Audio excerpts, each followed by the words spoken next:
Des moments avec Dieu avaient un temps de réflexion pour chaque jour. 27 novembre. Faible et fort à la fois.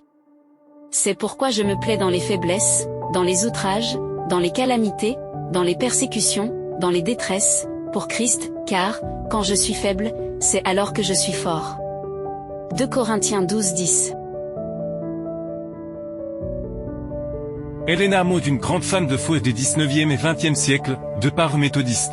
Elle vécut à une époque où toutes les églises protestantes étaient en pleine effervescence religieuse autour d'une nouvelle doctrine, le jugement de Dieu et de seconde venue du Christ. Mais sa vie est marquée par un accident à l'âge de 9, dont elle gardera les séquelles toute seule, et une pierre lancée par un autre enfant lui tombe sur le nez, ce qui provoque une épilepsie du lobe temporal. Mais elle est pieuse et se fait baptiser à l'âge de 13 ans dans l'église méthodiste, à 15 ans. Elle y a entendu pour les premières fois le message de la venue prochaine de Jésus. Avec toute sa famille, elle s'est donnée cette fois. Les choses ne se sont pas passées comme prévu et elle s'est donnée au service de Dieu.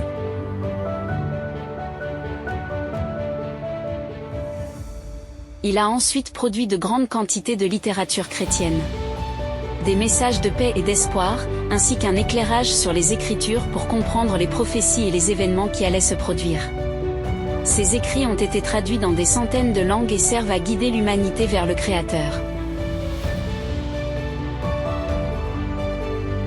Une femme qui n'a même pas fini l'école, comment a-t-elle pu produire autant d'écrits qui étonnent les plus érudits sur l'histoire, la psychologie et l'éducation des familles, les santé et d'autres sujets.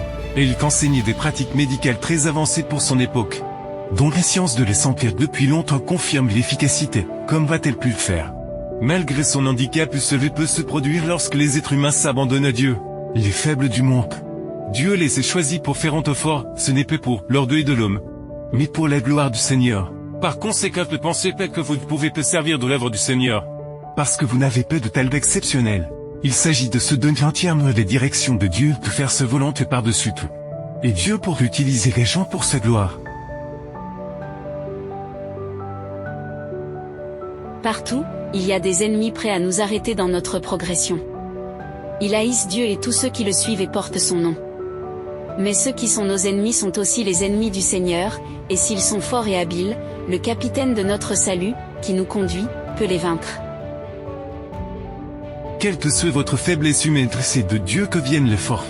Les sagesses, les puissances, les batailles de la foi ne sont pas gagnées par nos moyens, mais par l'Esprit du Seigneur.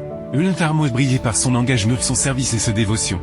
Et Dieu a pu l'utiliser comme servante à son service. Il peut faire de même avec vous si vous vous mettez entièrement à sa disposition. Amen. Merci pour écouter cet audio. Nous vous invitons à partager avec votre. Contactez et visitez le site web. Biblewell.com